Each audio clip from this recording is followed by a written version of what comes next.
One of our favorite guests, and interestingly enough, not here to really pitch much because you've been there and done that, Michael Chiklis. You got stuff in the hopper. Yeah, I got a couple of films in the can, and a couple coming up, and something that I actually can't talk about. That's it's brewing. like Fight Club. Yeah, it's pretty. If it happens, ooh. How many people come up to you? So, what do you get mostly when people come up to you to talk about? You know what? Actually, I love the fact that I get such a mixed bag. Okay. I mean, I get everything from, it's clobbering time to, hey, the commission. A lot of people from the Shield, obviously. The Shield really affected so many people. And FX, which, by the way, got sold from Fox to Disney today, this was pretty much, FX made their bones. As did the Fantastic Four franchise. Okay, that's true. That as well. Too. I mean, FX made its bones on the Shield. It might very well be clobbering time.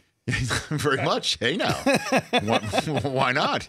Yeah. But so you get the Shield maybe more than the commish, do you think, or? Yeah, probably. Okay. Probably. Why do you think the Shield resonated so much, Michael? Well, it really was a game changer. We broke through with, basic cable. There wasn't anything on basic cable when we broke through, and it really changed the whole landscape of television at the time. So we pushed the cop show genre to a different place, and at the same time made cable a viable place to do original content. So it was an exciting, incredible time. And, Vic Mackey was an iconic, incredible character to play because, it's one of those fine lines, those tightrope sort of characters between love and hate. That people wanted to love this guy, but the things that he does, and that's always a tricky line to play. And I'm sure, I don't know if you heard, but your favorite commissioner, Roger Goodell, has signed one last contract extension and saying that this is his last one. There's a silver lining in every black cloud. All you Patriot fans, man. So would you be willing to be the next commissioner of the National Football League? Would the commish want to be? Certainly, if I was called upon, I would have to seriously consider it, especially for those numbers. Wow. Yeah. I mean, congratulations to him. That's wonderful. Right. And so suddenly your first order of business would be what? Nobody looks at the footballs, or is it? Man, this is the way this is going to go. Well, let me segue right into the fact that, and I know this is going to sound weird, but the Patriots even know when to lose. And last week, I'm actually thrilled that they lost because it was an inconsequential loss. Right. But I know, because I know Tom, that Tom Brady hates to lose probably more than he loves to win. And when he loses, he gets mad. And it's an angry Tom Brady is a formidable thing. I mean, that guy, he is laser focused and he gets motivated. Every year in every sport, there's a motivating turn. There's a season altering turn. A couple of years ago was when we got beat by KC, and you're moving on to Cincinnati. Yeah, well, yeah, and everyone was saying he's over. Already this week, people are saying, "Oh, there's the crack." The guy's having an all-world year, and immediately that's it. Peyton Manning. Watch, it's going to go like this now, and don't count Tom Brady out. That's silly. I know. And that's why I asked Hines Ward last hour, like, what do you think? Heart of heart, Steelers are excited to see what the Patriots look like on Monday night because they see what they can exploit. And I understand Gronk wasn't there, and Gronk's going to be back, and that is a huge difference maker. Yeah. Now, but that said, like, are they looking at it thinking, okay, this is a beatable team, or are they looking at it saying, oh, God? Well, I think they have to. I mean, of course they're going to look at them as a beatable team because everybody's beatable. Any given Sunday, it's true. Right. There's a lot of parity in the league now, and these teams can beat each other. That's when it comes down to, I always give the Patriots an edge because it's not just Tom Brady, obviously. It's Bill Belichick, and his coaching staff. And these guys, you can see them looking at the other team through the first half and what they're just they're assessing every weakness in that team. Right. And they come back in the second half, usually exploiting those weaknesses. And I have to say, obviously Tom had a bad game last week. He struggled. And you can count on him to struggle at least in one game in the season, if not two, during the regular season. And Miami's usually the spot where it's going to take place. Yeah, anyway. it does. He has these places where he kind of notoriously dips, and Miami's one of them. Mm-hmm. And then he gets all Tom about it and gets mad, right? Michael Chiklis, the Emmy Award-winning actor here on the Rich Eisen Show, I just feel, I don't know, that if Kenyon Drake did what he did, Le'Veon Bell is just going to be off and cracking. Yeah. And that would be the one that concerns me more than anything else. It's a concern for the Patriots. Yeah. That would be the one thing. I just don't know who they're going to, if they have these matchup problems in the same way that Adam Gase was able to coordinate. Todd Haley's going to be able to do the same exact thing. Do you think Pittsburgh has the same kind of pass rush as Miami has? Well, T.J. Watt ended the game himself last week. That's true. I mean, there's T.J. Watt, there's Bud Dupree. They have the guys in the middle, Hey, listen, I will never talk smack about the Patriots. I just don't. I think it's sort of against our collective philosophy at New England to talk smack, because we know you can get beat. Really? Yeah. New Englanders don't talk smack? Not me, not my crew of friends. We know not to do it. That guy over plus, there. I'm too superstitious. I'm too superstitious to talk. I think smack. we know what the bad times are like. Yeah, like what do you mean? What do you mean? Oh, when? hold on a second. Now, hold on. Wait. This isn't 15-year revisionist history You're here. a New Yorker. You can say that out loud. I mean, no, I understand you're talking about the old Foxborough days. I was 40 when the Red Sox won their first World Series. My grandmother was the first person on the phone with me, going, "The last time these effing guys did this, I was 1." True story. Oh, so I guess I was going recent history, and by recent I mean the last 2 decades. Well, it is true. It's true that my daughter. There are people walking the planet who don't recall this. It's true that my daughters have a really, really whacked out understanding of New England sports. But it's true. But it's not that we talk smack. It's like, look at the Super Bowl. You're down at the half, 28-3, and you're like, it's fine, we'll come back. My kids we have a tremendous amount of faith in our guys. Yes, we have a tremendous amount of faith, and that's where we don't panic, and there's no reason to talk smack. Because the smack talking is, look at the trophy case. See what I mean? Well, that's some smack. That's some smack, dude. But it's not, but I'm not like so boisterous about it. I'm just like, oh, cool. No, you're just an asshole. Let me just count the rings. But you know what? Or let me just retweet the meme of Brady holding up his hand. We can't. I said to Tom in the locker room last June, we were doing the best buddies thing. I said to him, I couldn't help it. Sorry, Tom, I got to tell people this. I said 48. Because he's talking about going to 48, And he goes, it's a goal. It's a goal. I go, good. Everybody has to have goals. That's great. That's great. Right. I go, but you have 5. He goes, I have another hand. Oh. Now that is smack talk. That is smack talk right there. Let's hit them all now while we got the muscle. Yes, Frank Pantangeli agrees. He's talking to very Frank Pantangeli of Tom Brady to say that. And then, of course, if he does play till he's 48, then he's got a foot, too. I've got 2 feet. One for the toe. TB12, man. All right, let's take a 60-second break. Come back. We'll talk about the Stanton news. Oh. Do we have? Okay. All right, we'll talk about that a little bit more. Maybe we'll sneak in a call since you say you love doing sports talk radio. I do, man. Let's do it. Back in 60 seconds with Michael Chiklis here on the Rich Eisen Show. And when we return, a great old gen stat from last night's Indiana Pacers loss to OKC. Big Paul George moment last night. That's next. Michael Chiklis here on the Rich Eisen Show for another segment. They booed him, and my favorite part about the booing is there were the shots they took of the fans booing him. A couple of them were wearing Indiana Pacer Paul George jerseys while booing him.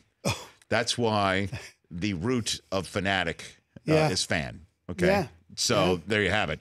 And here's a great old gen stat brought to you by M-Drive. The holiday season's here. Increased stress, overeating, lack of energy, fewer trips to the gym. That's what the holiday season means for most.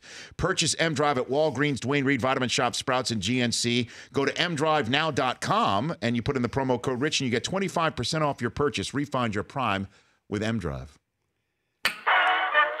I might need a little M-Drive. Stats. Okay, here's the old gen stat, because these next gen stats you see during the football games and these other games, I don't understand them. I like old gen stats. I like wins, losses, runs batted in, or in this case, triple doubles. Okay, this I can understand. Russell Westbrook last night, thanks to his 9th triple double of the season, 88th by the way of his career.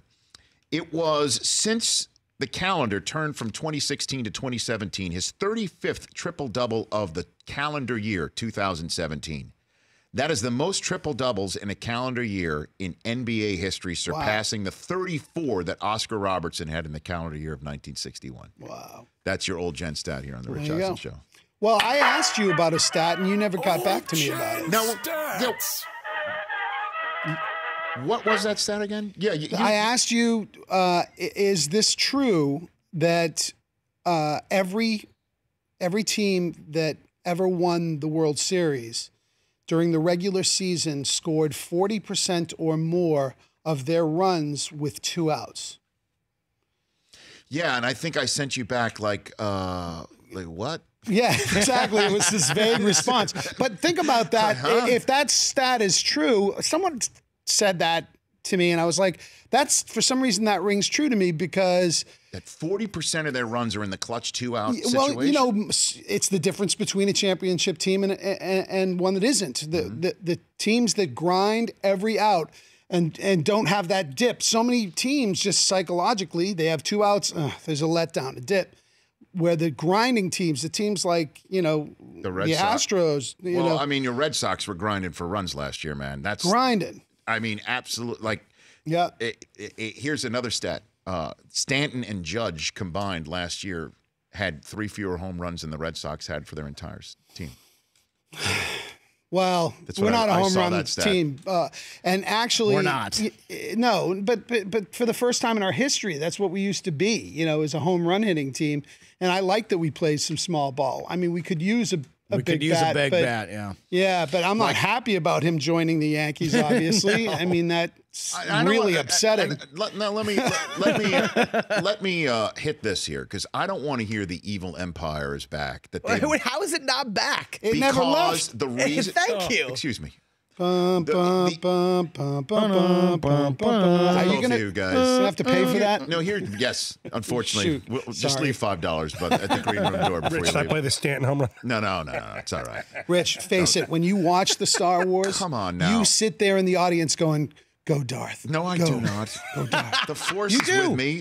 You root for Darth Vader. You do. No, I'm with the Force, sir. Okay. I like the Jedi. I'm rooting for the Jedi. I root for Darth. No. Because, by the way, how does it feel to be ganged up on now? No, hold on. How does it feel to have the tide be even?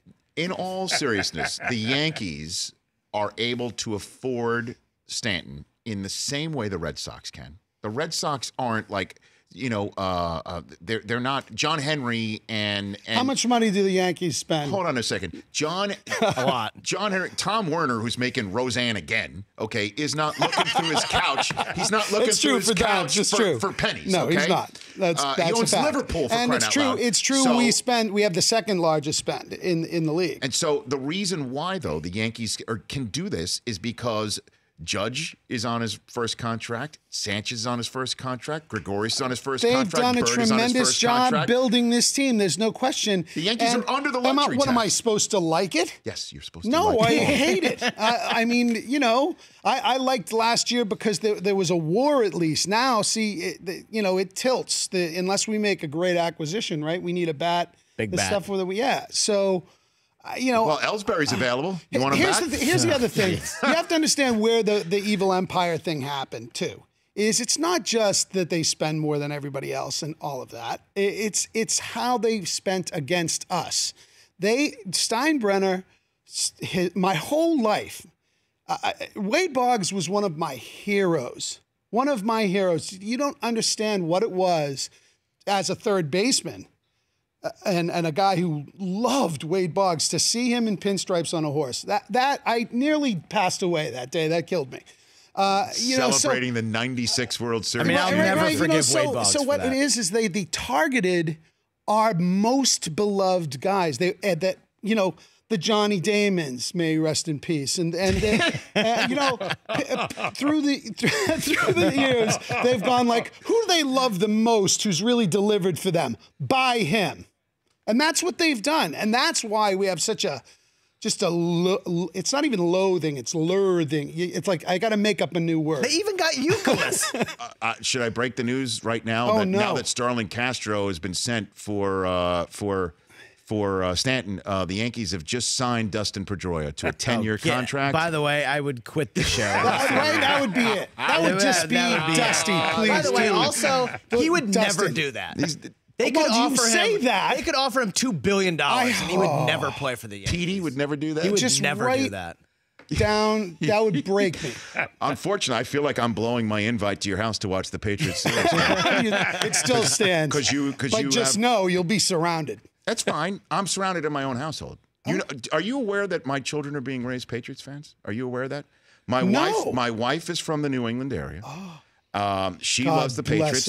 There's God bless her heart. Tom Brady went to the finest school of higher learning. He did. Of the University of Michigan, and here I'll play this. I did this. I played it only on the podcast I do with my wife, by the way, which you're more than invited to. We'd love to have you on. Okay. He did it this week with Hank Azaria as our guest. I became one of those dads who videoed my son crying over a sports loss. Oh man, that's This is tough. And I thought to myself, Susie, when she first saw that, she goes, "Oh, that's a plus block on the Rich Eisen show," is what she said. But I'm going to do it right now on the simulcast. This was my son upset that the Patriots were losing to the Dolphins, and he knew that they would not be clinching the AFC East division. Oh, I got to see this. This is Cooper. What are you concerned about? Dry. It's not cool. I'm not the Patriots are gonna lose. Who's gonna lose? The Patriots. They're tired. Ready. Oh, cool.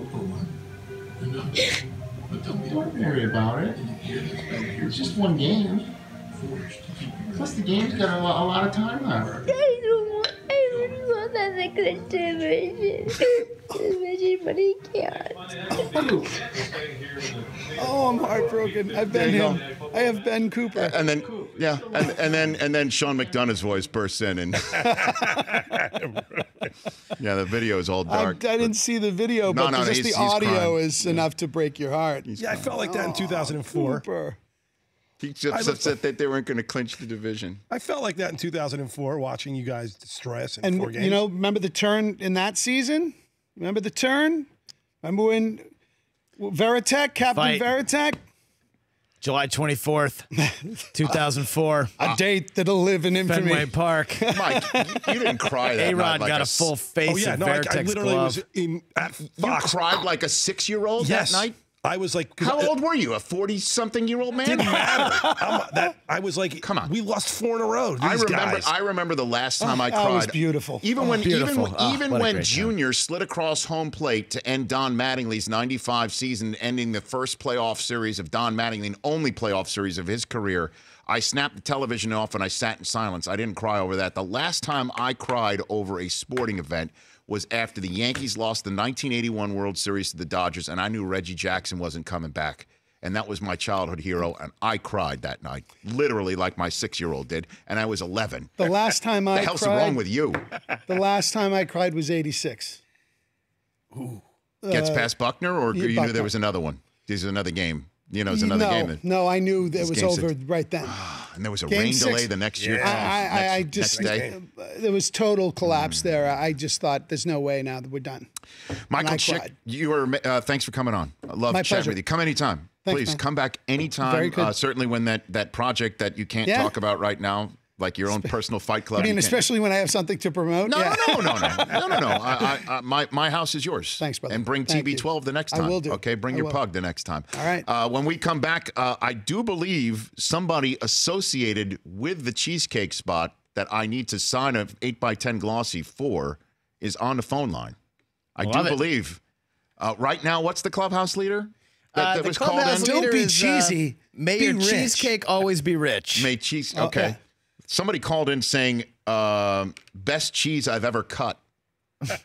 Wow. Can't do that. May the crust be with you. That's just not appetizing. It's just no. They'll place that to the letter A that they have in the window from the health department. All right, we're back with this. We're back with more on the Rich Eisen Show in a moment. The Rich Eisen Show, weekdays at noon Eastern on Audience.